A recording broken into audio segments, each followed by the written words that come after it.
Sinaga mau ngejelasin bagaimana prosedur pengajuan proposal skripsi.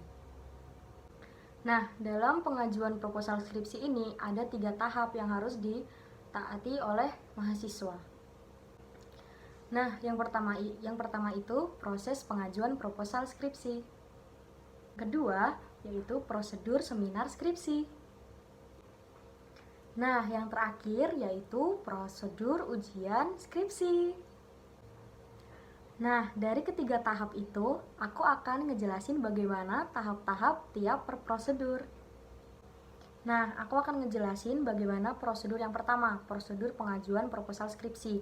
Di sini ada 10 tahap yang harus ditaati oleh mahasiswa. Nah, yang pertama, mahasiswa harus mengambil KRS skripsi. Nah, yang kedua, mahasiswa mengambil berkas berupa buku panduan dan buku skripsi. Nah, tahapan ketiga, mahasiswa menyusun skripsi dengan topik yang sesuai dengan konsentrasi studinya. Keempat ini, mahasiswa melakukan key-in judul skripsi dan usulan dosen pembimbing untuk rapat prodi. Tahap yang kelima, mahasiswa melakukan pengajuan berkas ke prodi dan dilengkapi dengan fotokopi rapot, KTM, dan KRS. Tahap yang keenam, mahasiswa menyerahkan kopian proposal skripsi dan dibagikan ke dosen-dosen sesuai dengan konsentrasi studinya. Nah, tahap yang ketujuh, proposal skripsi yang sudah diterima oleh prodi dan dosen-dosen konsentrasi lalu akan diadakan rapat 2 mingguan. Tahap yang kedelapan, mahasiswa lalu melihat pengumuman untuk keputusan diterima atau ditolaknya proposal tersebut. Yang kesembilan, mahasiswa yang proposalnya ditolak dapat mengajukan proposal baru dengan prosedur yang sama. Nah, tahap yang terakhir yaitu tahap 10, mahasiswa yang proposal skripsinya diterima lalu melanjutkan bimbingan bersama dosen pembimbingnya. Nah, prosedur yang kedua ini ada 6 tahapan yang harus dilalui oleh mahasiswa. Nah, tahapan pertama yaitu mahasiswa melakukan bimbingan rutin dengan dosen pembimbing sehingga disetujui untuk seminar skripsi. Tahapan yang kedua, mahasiswa melakukan key-in untuk mendaftarkan seminar yang akan dirapatkan dalam rapat prodi 2 mingguan.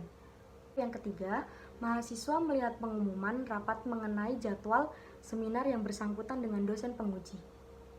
Tahap keempat, mahasiswa memperbanyak dan menyerahkan proposal skripsi kepada tim penguji. Nah, tahap yang kelima, yaitu mahasiswa menjalani proses seminar dan menerima masukan dari tim penguji. Nah, untuk tahap yang keenam, mahasiswa melanjutkan proses bimbingan skripsi dengan dosen pembimbingnya masing-masing. Nah, tahapan pertama, mahasiswa wajib melakukan bimbingan rutin dengan dosen pembimbing agar skripsinya tersebut disetujui oleh dosen pembimbing. Tahap yang kedua, mahasiswa melengkapi dokumen persyaratan atau lampiran ujian. Tahap yang ketiga, mahasiswa memperbanyak naskah skripsi sebanyak 3 buah. Tahap yang keempat, mahasiswa melakukan key-in ujian skripsi yang akan dirapatkan dalam rapat prodi 2 mingguan. Tahap yang kelima, mahasiswa melihat hasil pengumuman rapat mengenai jadwal tim penguji. Untuk tahap keenam, mahasiswa menjalani ujian skripsi. Nah, tahapan yang ketujuh, mahasiswa melakukan revisi sesuai batas waktu yang ditentukan. Tahap ke-8, mahasiswa mendapatkan persetujuan dari dosen pembimbing untuk melakukan penjilitan.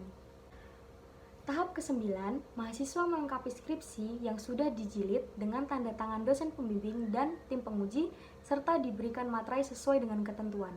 Nah, tahap yang terakhir yaitu tahap ke-10, mahasiswa mengumpulkan skripsi ke bagian administrasi. Nah, demikian informasi yang sudah aku bagikan. Kiranya bermanfaat untuk kalian semuanya. Dah!